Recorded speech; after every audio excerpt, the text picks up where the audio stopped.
Radio Espace, Espace TV, les grandes gueules, la prolongation. La prolongation avec vous, merci à vous à l'international, continuez à réagir. D'ici la fin de l'émission avec la complicité de Kaby Condé sur Twitter, je me ferai plaisir évidemment de relire quelques messages pour votre plus grand bonheur. Le temps pour Amadou Sow évidemment de joindre encore une fois de plus Monsieur Sidia Touré qui va intervenir dans un instant. On va aller plutôt maintenant en France, c'est ça? Voilà, on va essayer de voir ça dans un moment. Je vous dis, on a écouté Sidia Touré, malheureusement on ne pourra plus là-bas parce qu'il est au volant, mais signale-t-on, donc voilà. Alors vers la fin, il était vraiment sur des questions qui pour moi paraissent très importantes parce qu'aujourd'hui on a un président qui n'est plus là, on a une nouvelle équipe qui est là. C'est de savoir qu'est-ce que cette nouvelle équipe nous propose parce qu'on a un passé, on a eu à vivre des coups d'État. Est-ce qu'on a réellement tiré les leçons? Il parlait évidemment de la question financière, c'est très important parce qu'il y a une manne financière aujourd'hui qui s'est retrouvée au niveau de quelques minorités. Est-ce qu'il y a une stratégie pour amener quand on sait que les caisses de l'État sont vides? Il y a beaucoup de problèmes auxquels ce comité devra faire face. Avec quel argent? Donc il va falloir réfléchir à tout cela, je suis d'accord. Mais je voulais surtout l'entendre sur le rôle que devraient jouer les leaders politiques. Parce qu'on se rappelle en 2009, il y a ce que moi je qualifie de précipitation à l'époque, parce que chacun avait l'espoir que s'il y avait les élections présidentielles, ils allaient être élus, donc le futur président de la République de Guinée. Donc parallèlement, on a occulté les vraies questions. Qu'est-ce qu'il fallait d'abord mettre en place pour pouvoir se rassurer que qui que ça soit, on aura un pays où les choses fonctionneront? Non, on est allé à ces élections et on a vu le résultat qu'il y a eu. On a un président qui était là, mais en face, il n'y avait aucune force pour l'arrêter. C'est vrai que le président, il est la personnalité, l'institution, l'autorité suprême, mais même l'autorité suprême a quelque chose qui est la loi qui doit pouvoir l'arrêter. Mais avec le président Alpha Condé, il n'y avait pas cela. Et ça, ce sont des bases démocratiques qu'il va falloir avoir. Quand on a des ministres et autres qui se rendent coupables de corruption, on n'avait pas la haute cour de justice qui devait les sanctionner. Est-ce qu'il va falloir asseoir tout ceci avant qu'on ne choisisse parmi les leaders politiques qui constituent aujourd'hui l'espace politique du pays? Parce qu'on n'ira pas choisir ailleurs, ce sera parmi eux. Et pour l'instant, tous ceux qu'on a eus, ils ne sont pas exempts de fautes de reproches par endroit. Et comme on le dirait, toute personne n'est infaillible. Mais en même temps, il faut qu'il y ait des bases pour que chacun puisse répondre de ses actes. Quand il y a problème, c'est pour la nation. Sans cela, je pense qu'on est encore allé pour s'amuser, peut-être revivre la même chose, ce qu'on ne souhaite pas. Il faut asseoir les bases. Voilà, Mafoudia Bangoura. Nous partons maintenant du côté de l'Hexagone, d'où nous attend Sébastien Nadeau. Les grandes gueules. Bonjour Sébastien. Bonjour à vous. Bienvenue dans cette émission Les GG sur Radio Espace. Allez-y. Oui, monsieur le député, bienvenue. Nous avons entendu bien avant la chute de ce régime. Vous avez interpellé l'opinion publique sur les différentes violations des droits humains, des libertés publiques dans ce pays. Et aujourd'hui, ce sont de jeunes militaires qui ont décidé de prendre le destin, donc de prendre leur destin en main et donc de renverser le régime Condé en place. Votre analyse sur la situation qui s'est déroulée depuis dimanche dernier? Écoutez, d'abord, quand un tyran tombe, il y a toujours de quoi se réjouir. C'est la première chose, moi, qui m'est venue à l'esprit. Effectivement, quand il s'agit d'un coup d'État militaire, on peut avoir des inquiétudes. Le passé, l'histoire nous enseigne qu'il faut être vigilant quant à ce qui pourra advenir.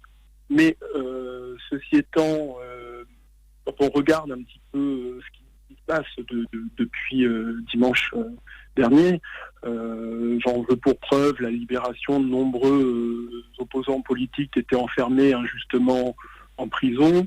Donc il y a quelque chose qui est en train de passer, qui peut faire survenir, faire rejaillir un bel espace démocratique au niveau politique.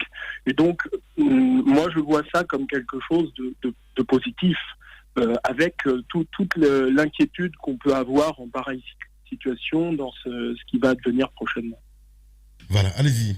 Alors, vous avez été un grand soutien du FNDC et votre souhait à l'époque, effectivement, c'était d'obtenir le départ de M. Alpha Condé. Il est parti pas comme vous l'auriez peut-être personnellement souhaité. Vous vous réjouissez ce matin, mais en même temps, votre gouvernement, je vais donc parler du gouvernement français, a condamné ce qui vient de se passer. Qu'est-ce que vous avez envie de dire ce matin à l'Élysée?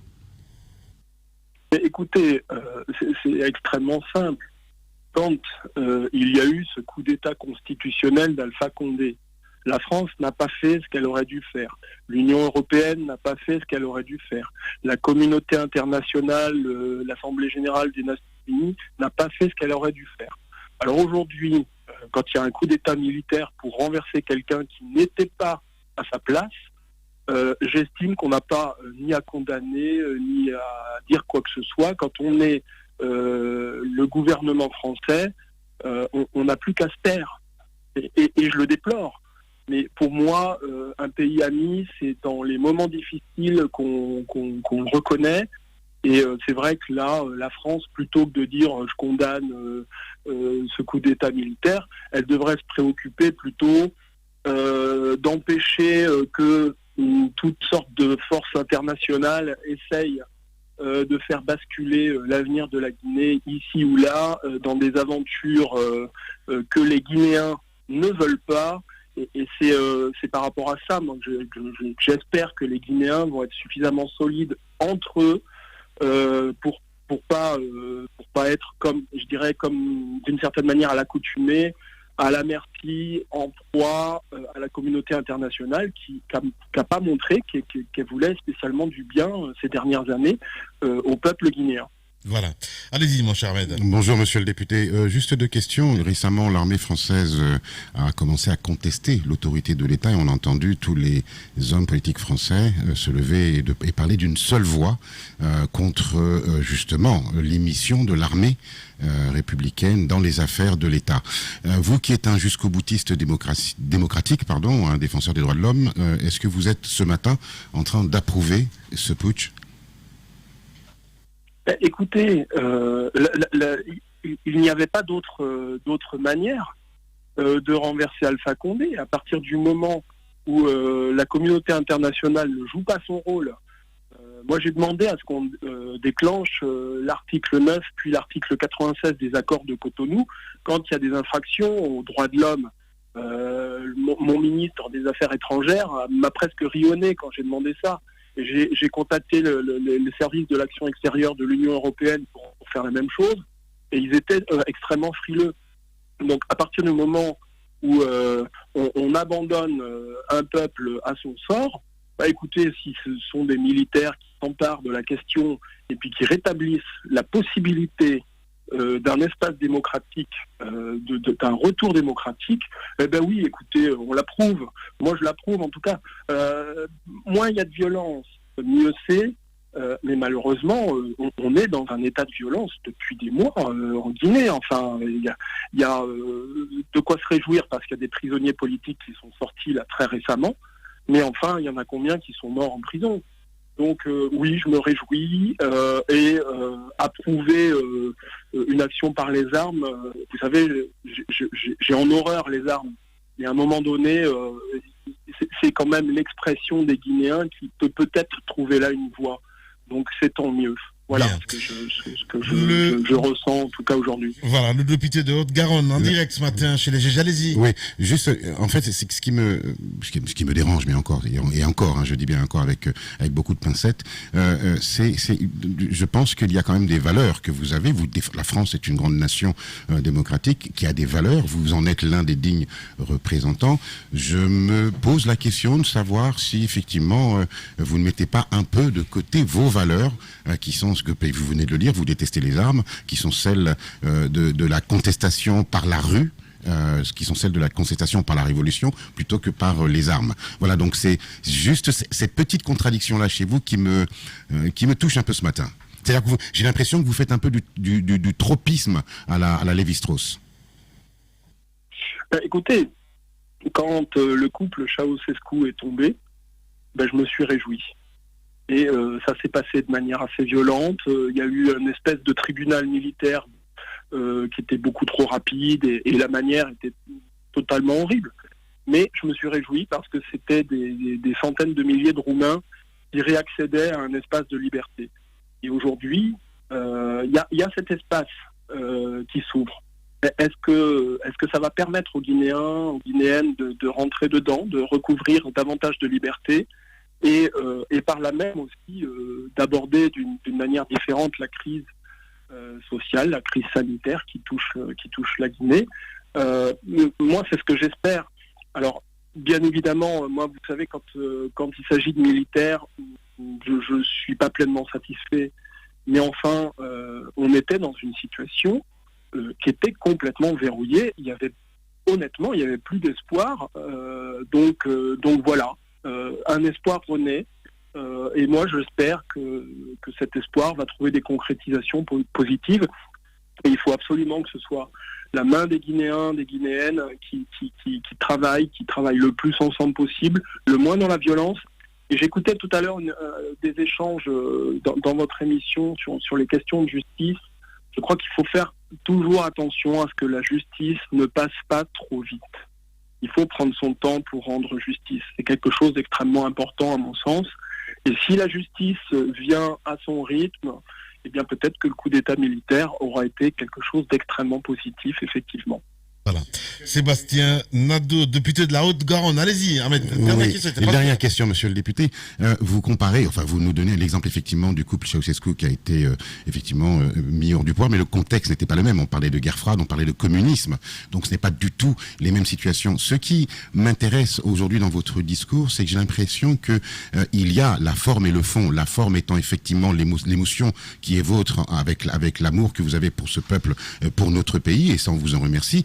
Mais le fond, c'est un peu renier vos valeurs démocratiques, les valeurs qui sont défendues par la France et encore une fois dont vous êtes l'un des représentants. Donc cela, quelque peu ou quelque part, me dérange. Bien. Si je puis me permettre. Voilà, c'était juste une réflexion. Allez-y, Ahmed Kourouma. Ahmed Kamara. Alors, c'est clair qu'aujourd'hui, comme on le voit, vous validez carrément, et un coup d'État, c'est pas forcément la fin des problèmes. Est-ce que vous avez des craintes aujourd'hui pour la suite des événements ? Alors d'abord, bien sûr que j'ai des craintes, mais juste pour revenir sur ce qui a été dit précédemment, Alpha Condé n'était pas légitime à la place qu'il occupait.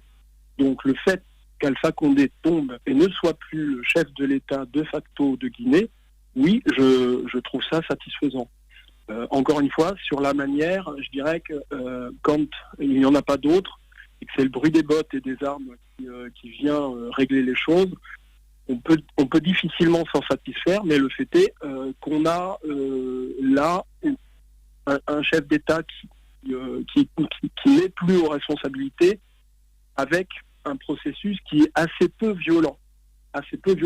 Les prochains jours nous diront peut-être autre chose, et donc effectivement y avoir des craintes.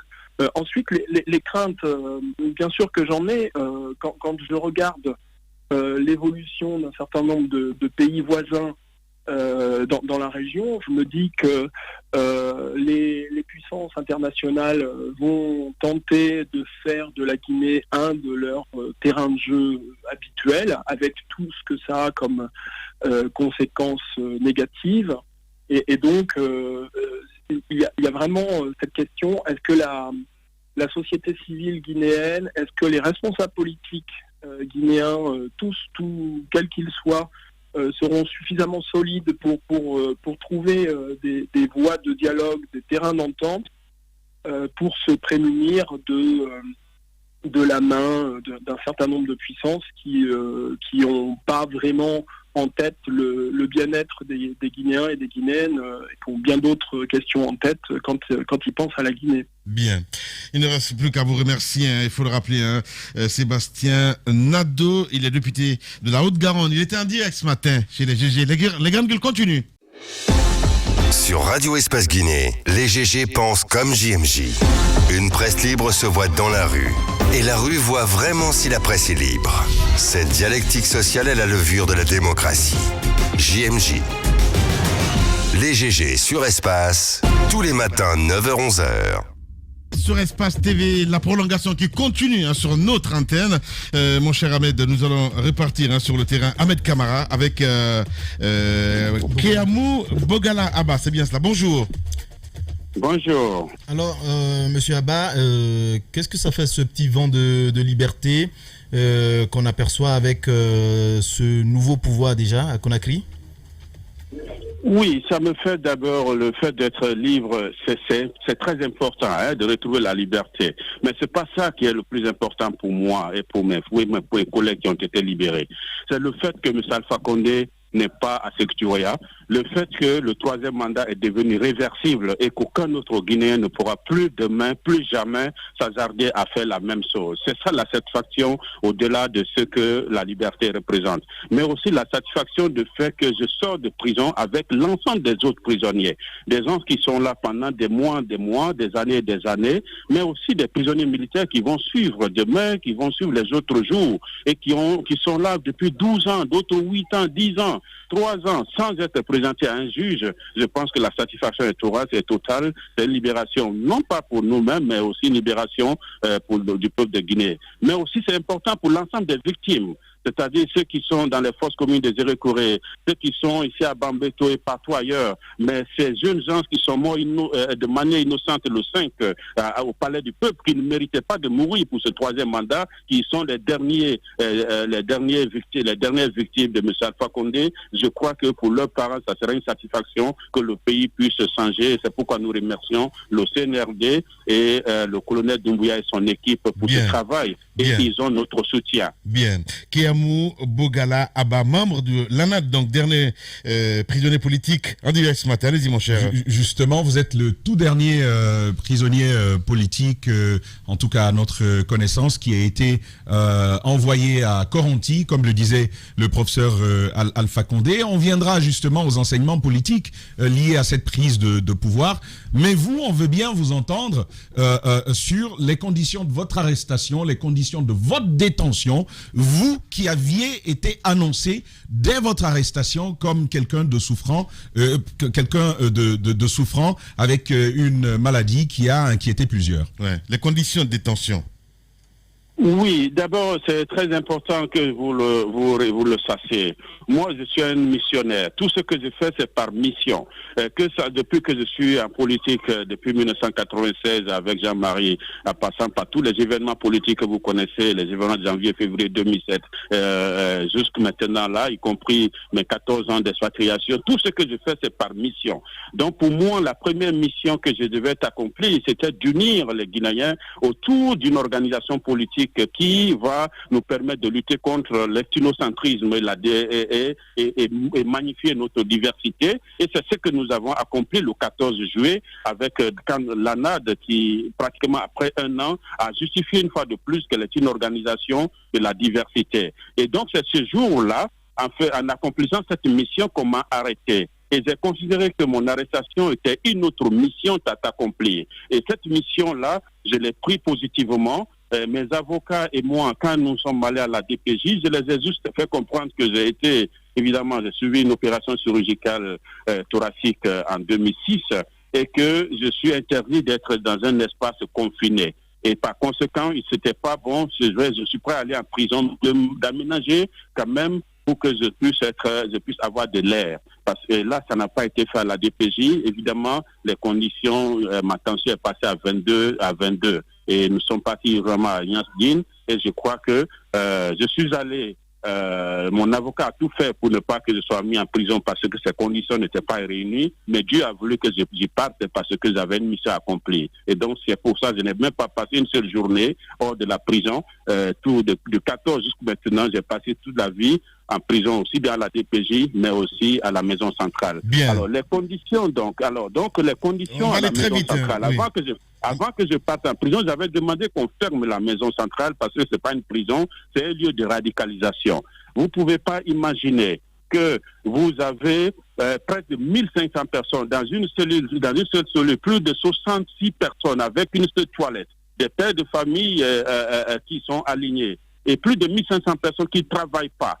et des gardes pénitentiaires qui n'ont pas de statut, qui sont mal payés, et vous rentrez d'abord, la première peine, c'est de payer d'abord les frais de votre cabine pour que vous ayez un matelas. Et on vous demande immédiatement de le payer. Si tu ne le payes pas, tu es d'abord assis, tu ne peux pas te coucher. Ça, c'est les premières conditions difficiles. L'État n'a pas les moyens d'entretenir une prison. La prison n'a pas un programme de réinsertion. Merci, et donc, il faut la fermer immédiatement et la vider. Merci. Tout le temps chercher à avoir un lieu de rééducation. Allez-y, Jacques Lewa. Oui, il va falloir qu'on l'invite. C'est une grande gueule. Oui, c'est une grande gueule. Je crois qu'il va falloir qu'on l'invite ici. Deux questions quand même assez précises. Vous qui vous êtes battu pour la reconnaissance de la victoire de Cellou Dalein Diallo et qui vouliez que ce soit lui qui s'installe à Sékou Touréa. Au lendemain du départ de ce dernier, est-ce qu'aujourd'hui votre revendication est maintenue ou vous la changez, on se plonge dans la transition? Et l'autre question que je greffe à celle-là, c'est par rapport aux victimes qui sont tombées, vous l'avez rappelé tout à l'heure, en Zérékoré et puis à Conakry. Qu'est-ce que vous demandez aux nouvelles autorités? Avant de revenir à la première partie, je reprends la dernière. Il y a une urgence maintenant là. L'urgence aujourd'hui, c'est comme M. Alpha Condé n'a pas mis la haute cour de justice en place, c'est que le CNRD puisse rapidement mettre en place un tribunal pour officiellement inculper M. Alpha Condé et tous ceux qui doivent être inculpés, parce que nous voulons respecter la loi. Nous ne voulons pas également les traiter comme ils nous ont traités. Il faut rapidement qu'ils soient saisis et par la justice, même s'ils veulent fuir ou qu'on les envoie en exil pour se reposer, mais qu'ils sachent déjà qu'ils sont inculpés. Ça, c'est une première. Et ça va nous permettre déjà de commencer à ouvrir le dossier sur l'impunité. Maintenant, par rapport à la question, notre revendication majeure, c'est que nous avons gagné les élections du 18 octobre 2020 et que nous ne reconnaissons pas M. Alpha Condé, nous ne reconnaissions pas son gouvernement ni l'Assemblée qui a été mise en place. Et donc nous avons dit, nous voulons aller négocier avec nos frères qui n'ont pas été aux élections. La question de Jacques est simple. Qu'en est-il de ces revendications aujourd'hui, M. Abba? C'est aussi simple que ça? Non, ces revendications sont importantes pour nous. Quand nous nous retrouvons autour de la table, je crois que M. Cellou Dalein et son équipe, finalement, avec le CNRD... vous renoncez ou pas? Je ne dis pas qu'elle est désuète parce que autour de la table, nous allons discuter maintenant de l'après-alpha. L'après-alpha, ça sera certainement... Monsieur Abba, on se perd en conjoncture. Oui, vous m'entendez? Si nous renonçons à... Non, la question est importante, parce que cette revendication, la première est satisfaite. Alpha n'est pas au pouvoir. Les prisonniers sont libérés. Le siège de l'UFDG est ouvert. Cellou Dalein a son passeport. Maintenant, ce qui reste maintenant, c'est à discuter avec le CNRD pour qu'on puisse organiser et à quelles conditions pour une transition et quel type de transition, quel doit être le contenu, quelle doit être la durée et qu'est-ce qu'il faut faire. Voilà des questions et nous demandons à ce que les autres acteurs arrivent. On ne réclame plus la victoire. Donc ça c'est compris au moins. Voilà, on ne réclame plus la victoire, c'est cela, hein? Allô? On ne réclame plus la victoire, c'est cela, pardon Moussa. Non, ce n'est pas. Non, c'est pas à moi de le dire. La NAD. Ça c'est plus à l'ordre du jour tout de même. Attendez.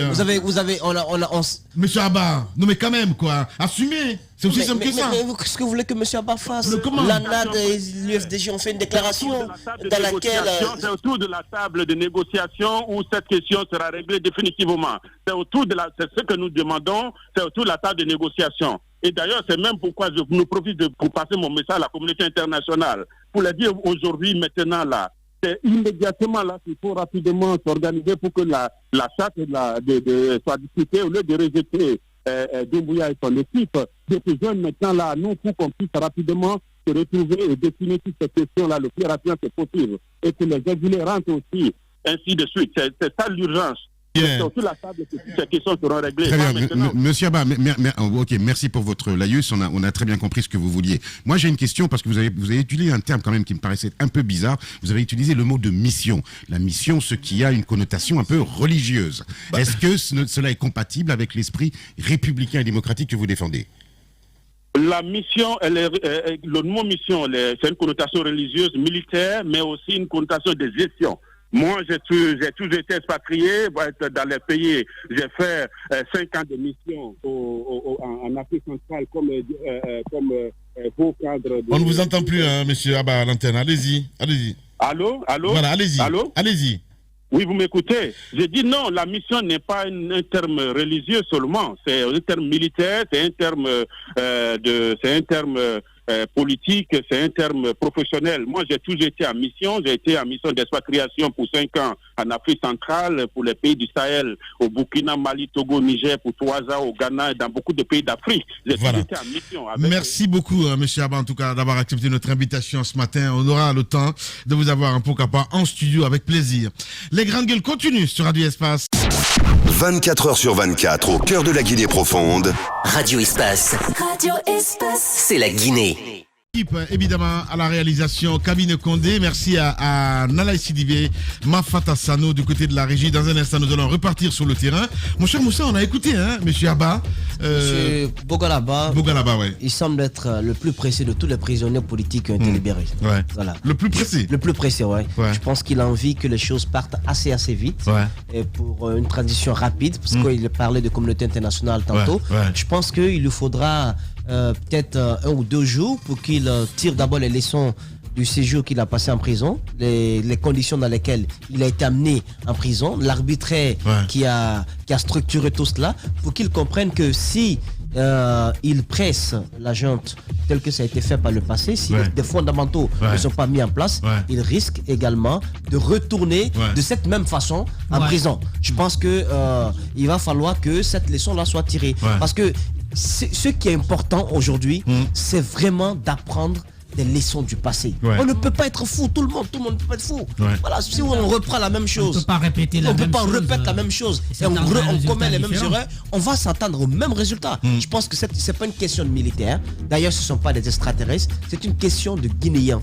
C'est une question pour l'avenir du pays. Il faut pouvoir quand même mettre en place un certain nombre d'éléments baliseurs qui vont permettre donc à ceux qui viendront plus tard de ne plus être obligé de plonger le peuple de Guinée dans des histoires liées donc à telle considération, à tel calendrier électoral et autres. Il faut éviter cela. C'était noté lors de leur rencontre du côté de Ouagadougou que celui qui prendrait le pouvoir devra organiser, comme on appelle, des élections pour les élections législatives dans 6 mois. Dans 6 mois. Il a fallu 3 ans. Et puis nettoyer la Constitution. Qu'est-ce qui a été fait? Il a attendu à la fin de son 2e mandat constitutionnel pour retoucher la Constitution. Je pense que si ces politiques-là, je pense que j'estime que les rencontres vont se faire bientôt, mais si ces politiques ne s'entendent pas et ne tirent pas les leçons de ce qui s'est passé, et ils ne le feront pas.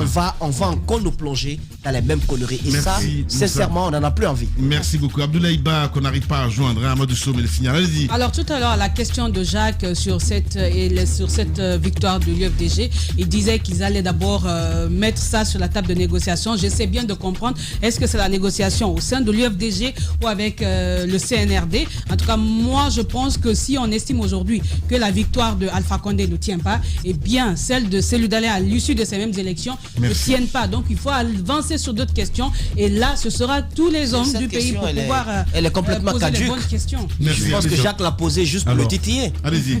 Alors, moi, je suis bien partisan de la définition d'axes d'intervention, d'axes d'action qui soient assez clairs, avec des objectifs précis, mais dans la concertation.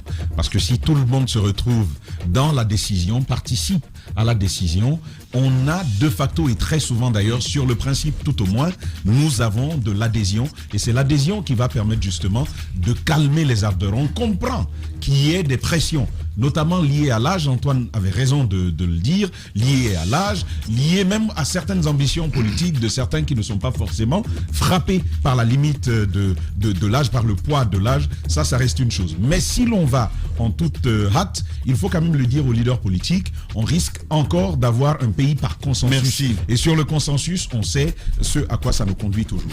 Tamba, allez-y, Ahmed. Écoutez, s'il y avait des alliances, de toutes les façons, si la présidentielle se pointe à l'horizon, chacun devra choisir son chemin, parce que tous veulent devenir président. Et on sait que de toutes les façons, ce sont des alliances de façade, puisque à plusieurs reprises, ils se sont fait des coups bas entre eux.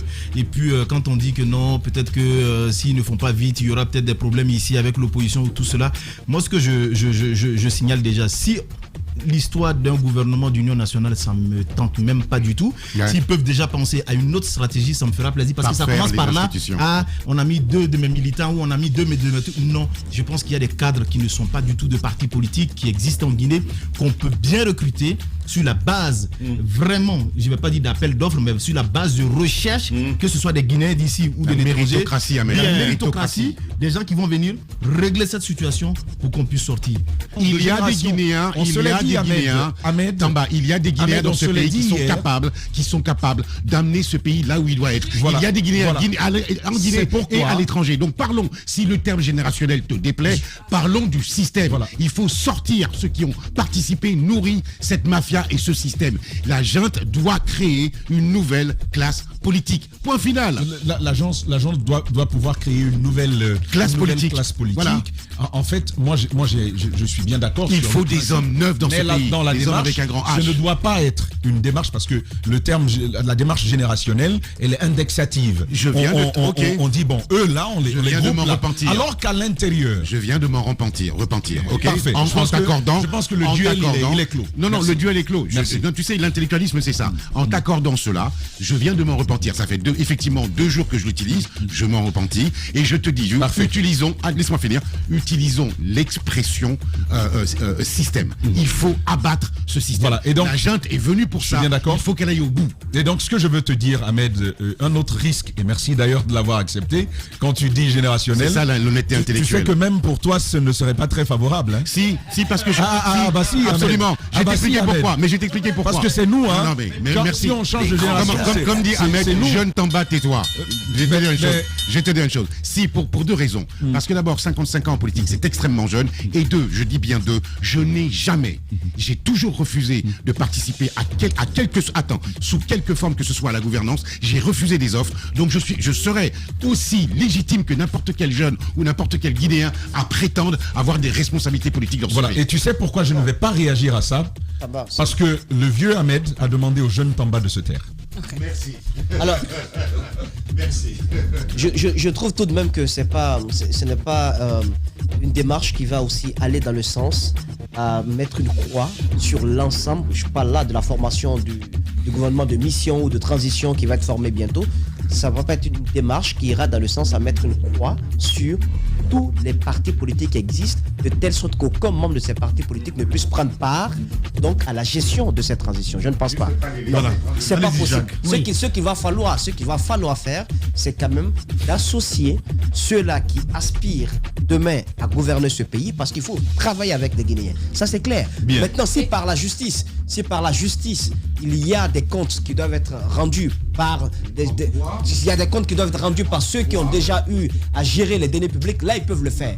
Mais ce n'est pas complètement fermer la porte Explique-moi en quoi, Moussa aux Moïse, gens explique-moi en qui, quoi, parce qu'ils appartiennent à un parti aujourd'hui, politique. attendez les jeunes, C'est attendez pas- les jeunes. Non, mais En c'est quoi, important. expliquez-moi Laisse-moi en placer quoi. ça. Sûr. Aujourd'hui en Guinée, aucune couche n'est à exclure. Aucune. Aucune couche n'est parfaite. Mais on parle pas d'exclusion, là. Écoute-moi, les femmes, les jeunes, les Évidemment. vieux.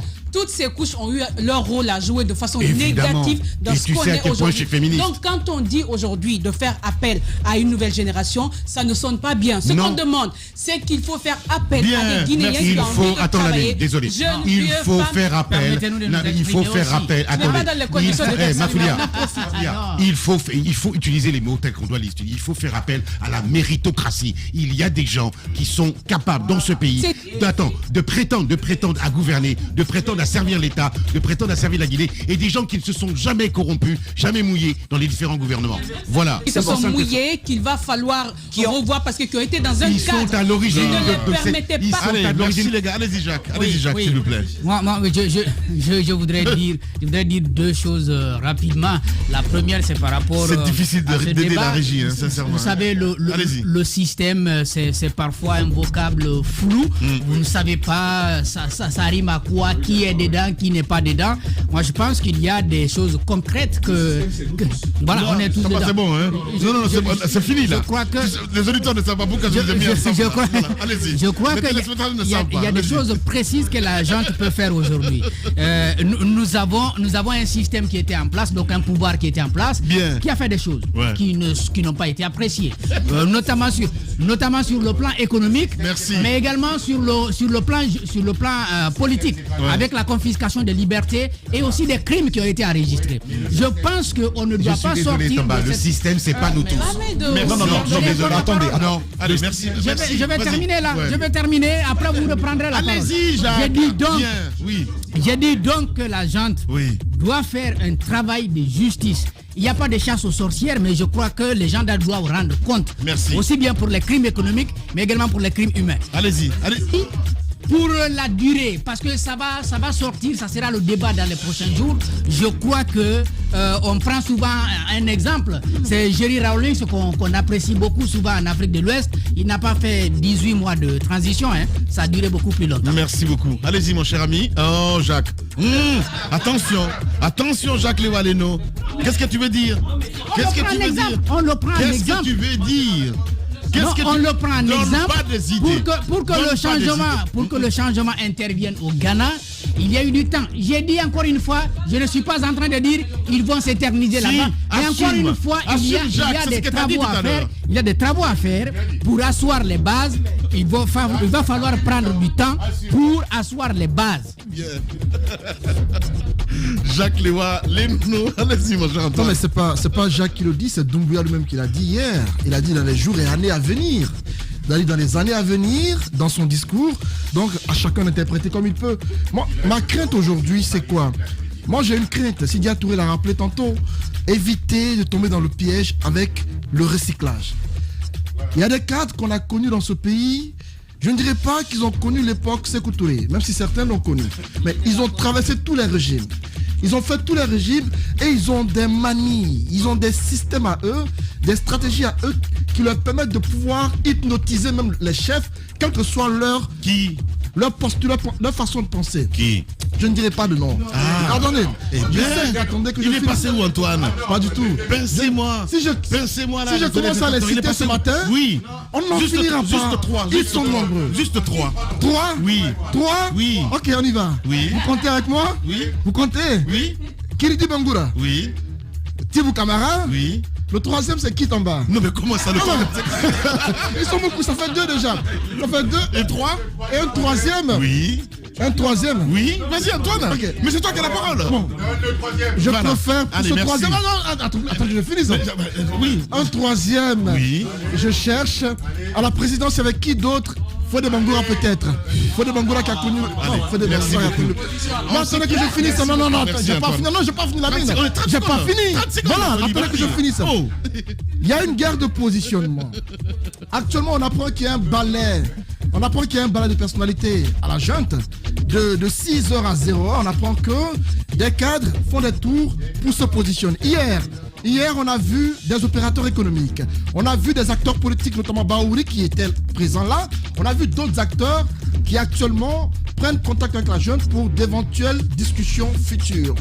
C'est tout cela est bien, mais ce que j'ai envie de savoir, ce dont j'ai besoin aujourd'hui, c'est que la junte ne se fasse pas tromper. Merci beaucoup. Qu'ils écoutent beaucoup, mais qu'ils sachent agir. Merci. On espère que dans les jours à venir, ils sauront quoi prendre comme décision. J'ai voulu parler de la RTG pour finir, mais puisque vous me mettez la pression. Non, mais c'est pas la pression, Antoine. J'ai pris 10 minutes. J'ai pris 10 minutes. Demain, on reviendra. On va traiter ça. Ça ne va pas à la RTG, la mine. Ça ne va pas du tout. On traitera demain. C'est important d'en parler. Merci beaucoup, Antoine. Allez, Antoine le rebelle. Allez, est-ce qu'on l'a pas bien défini en début de saison, sincèrement? On se quitte avec quelques messages, évidemment. Ousmane le Noble qui nous écrit bonjour les GG, l'acte effectué donc par le colonel Doumbouya est un acte salutaire. On nous demande lui et ses pairs qui forment donc une nouvelle autorité d'assurer la sécurité et la quiétude sociale dans des moments de troubles passagers. Un grand merci à Foniki Mangue, merci. Patekourou qui nous écrit également pour le bonheur du peuple, je souhaiterais que la présidence de la transition soit donnée à la société civile. Le pouvoir rend fou. La vraie histoire de Ranint donc se répétera. Tel en Guinée pose la question. Je n'y crois pas du tout. Je pense que le populisme domine. Merci. On reste avec Bas Survivor également qui nous écrit sur Twitter. Pourquoi la justice n'est pas suspendue? Il pose la question. Pourquoi cette exception?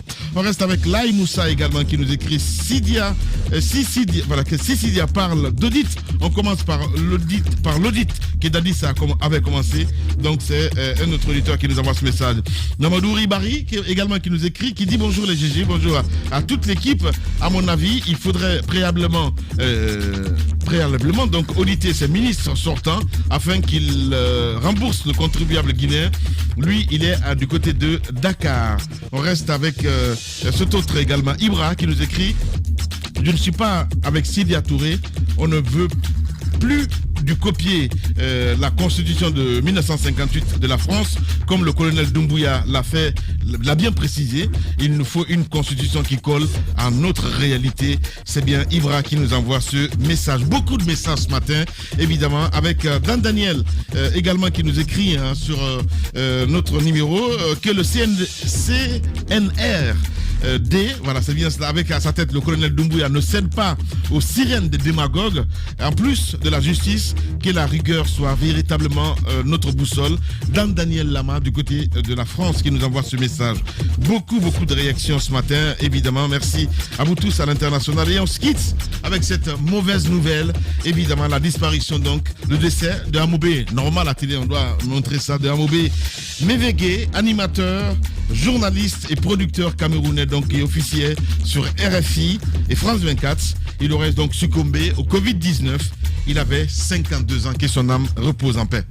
Grand merci à vous tous à l'international. Mohamed Diaby, évidemment. Nous pensons à Mohamed Diaby, à l'écoute de la radio, forcément. Amadou Sow a réalisé cette émission. Camille Condé, Mafata Sano, Lamine Malissila plutôt, et toute l'équipe. Prenez soin de vous. On se retrouve demain avec, comme invité exceptionnel, évidemment, Foniki Mengue qui sera avec nous dans cette émission, les GG sur Radio Espace. Prenez soin de vous. À midi, c'est l'équipe d'Antoine Kourouma qui vous allez retrouver, évidemment, avec ce nouveau rendez-vous sur Radio Espace Guinée et sur Espace TV. Les infos reviennent avec l'équipe de Jacques Lewalino. À demain. Au revoir.